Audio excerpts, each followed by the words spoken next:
गुलामगिरी अध्ययन श्रृंखला के पिछले भाग में हमने परिच्छेद 8 को पढ़ा था।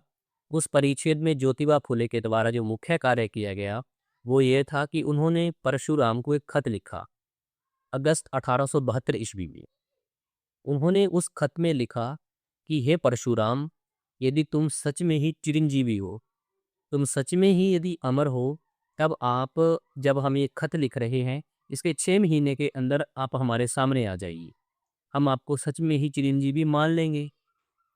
तो उन्होंने तो खत में लिख दिया, परंतु ना ही तो कभी परशुराम दोबारा वापस आए और ना ही उनका कोई अस्तित्व यहाँ इस दुनिया में अब बाकी है। तो जिस प्रकार हमारे सामने ज्योतिबा फुले ब्राह्मणवादी ग्रंथों की पोल पट्टी खोद रहे हैं, उससे यही प्रतीत होता है कि इनके सभी के सभी ग्रंथ मनगढ़ंत कहानियां हैं। और इसी मनगढ़ंत कहानियों की पोल पट्टी खोलते हुए आज हम परिच्छेद 9 पढ़ने वाले हैं। परिच्छेद 9 में जो चीज़ें शामिल की गई हैं वो है वेद मंत्र, जादू का प्रभाव, अक्षर पढ़कर मारना, भक्ति का दिखावा करना, जप, 4 वेद, ब्रह्मजाल, नादरशाही, नया ग्रंथ, शूद्रों को पढ़ने पढ़ाने पर पाबंदी, भागवत और मनु संहिता में असमानता आदि के संबंध में है। तो आइए अब हम शुरू कर रहे हैं परिच्छेद 9। ढोंडीराव, सचमुच में आपने उनके मूल पर ही प्रहार किया है। आपके कहने के अनुसार परशुराम मर गया और मिट्टी में ही मिल गया, इसमें कोई संदेह नहीं। किंतु शेष सभी क्षेत्रपतियों के मन पर ब्राह्मणों के मंत्रों का प्रभाव कैसे पड़ा, कृपया इस बात को हमें जरा समझाइए।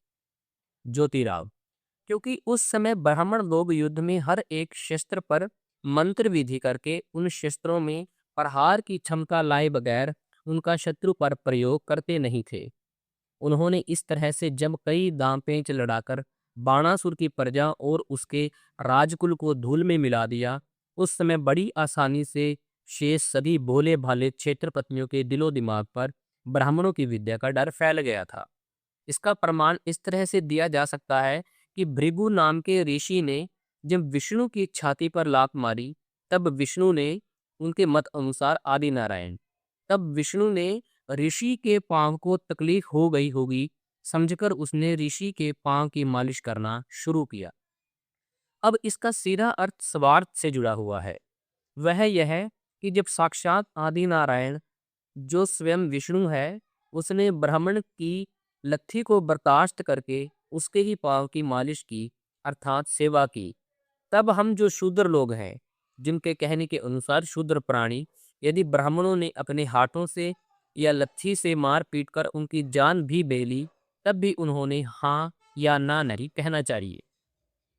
धोनीरा, फिर आज जिन नीची जाति के लोगों के पास जो कुछ जादू मंत्र विद्या है, उसको उन्होंने कहाँ से सीख लिया होगा?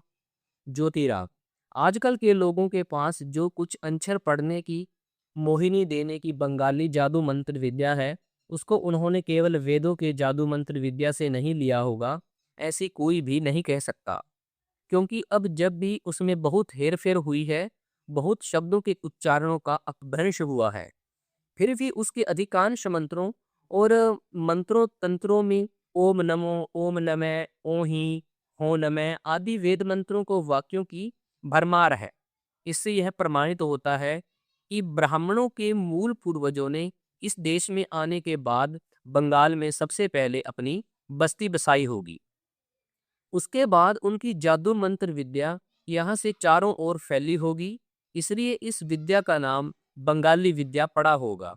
इतना ही नहीं, बल्कि आर्यों के पूर्वज आज के अनपढ़ लोगों की तरह अलौकिक चमत्कार शक्ति का प्रदर्शन करने वाले भी थे। क्योंकि उस काल में उन लोगों में अलौकिक शक्ति का प्रदर्शन करने वाले लोगों को ब्राह्मण कहा जाता था।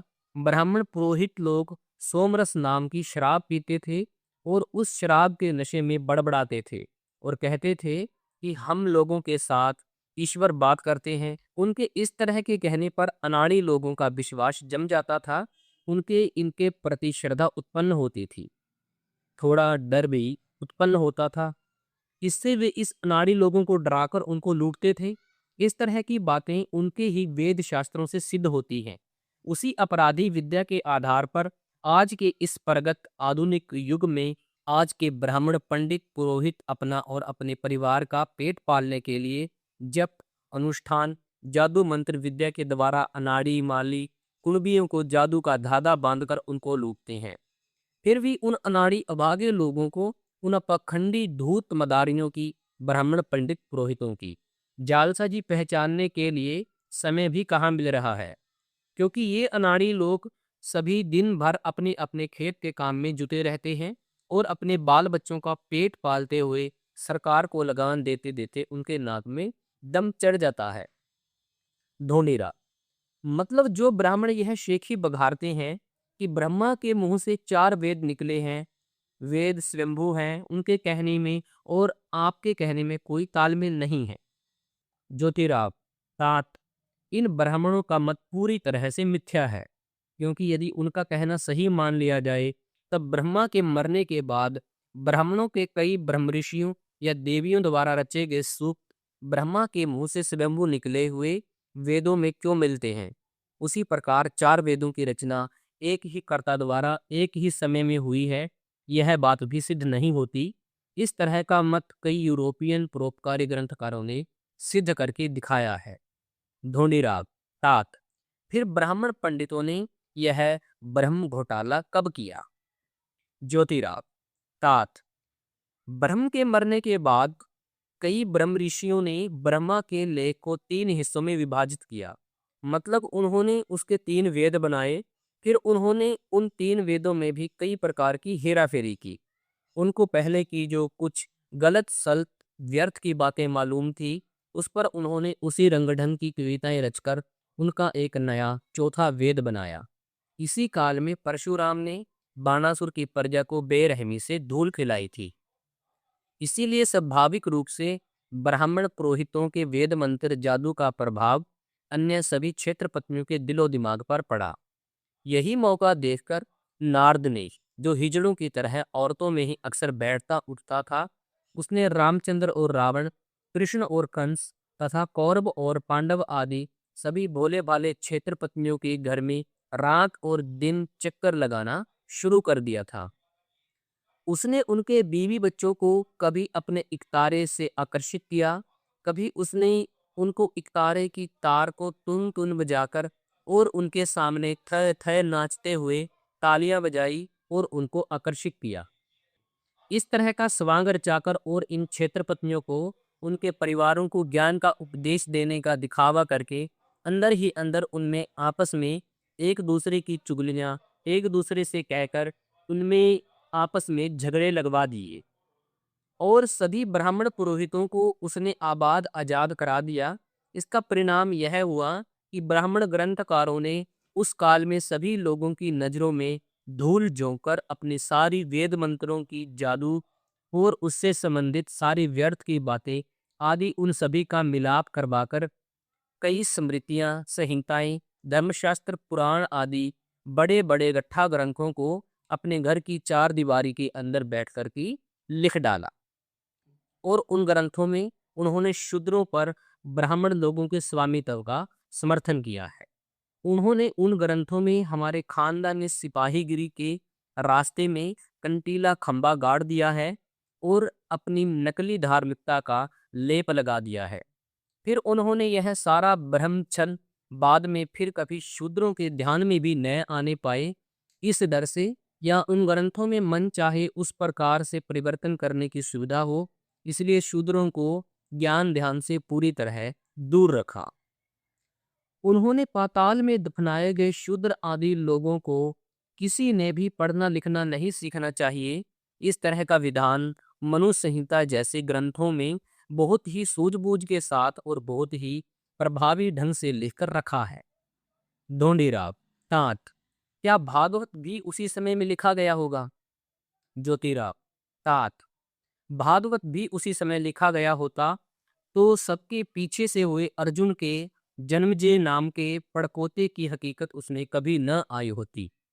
ढोंडीराव 7 आपका कहना सही है, क्योंकि उसी भागवत में कई पुरातन कल्पित व्यर्थ की पुराण कथाएं ऐसी मिलती हैं कि उससे ईसाव नीति हजारों गुना अच्छी माननी पड़ेगी।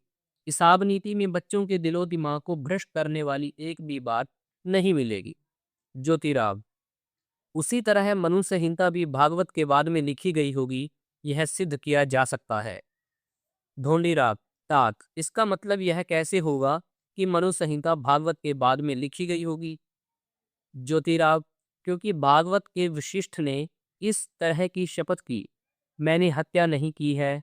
सुदामन राजा के सामने लेने की उपमा मनु ने अपने ग्रंथ के 8वें अध्याय में 110वें श्लोक में कैसे ली है, उसी प्रकार विश्वामित्र ने आपातकाल में कुत्ते का मांस खाने के संबंध में उसी ग्रंथ के 10वें अध्याय के 108वें श्लोक में क्यों लिखा है। इनके अलावा भी इसी मनु संहिता में कई असंगत बातें मिलती हैं। अध्याय 9 का अंत यहीं पर होता है। और आपने सुना ढोंडीराव और ज्योतिराव के बीच जो बातचीत हुई, यह एक अहम बातचीत थी। आप उसको अच्छे से सुन सकते हैं। और इस बातचीत को सुनकर, अध्याय 9 को सुनकर आपको क्या महसूस हो रहा है, इन बातों से पर्दे उठ रहे हैं। आपके लिए कमेंट बॉक्स खुला है। आप अपनी राय कमेंट बॉक्स में लिख सकते हैं। और हाँ, अगली कड़ी को सुनने के लिए आप हमारे चैनल को सब्सक्राइब जरूर कर लीजिए। बहुत बहुत शुक्रिया। बहुत बहुत धन्यवाद।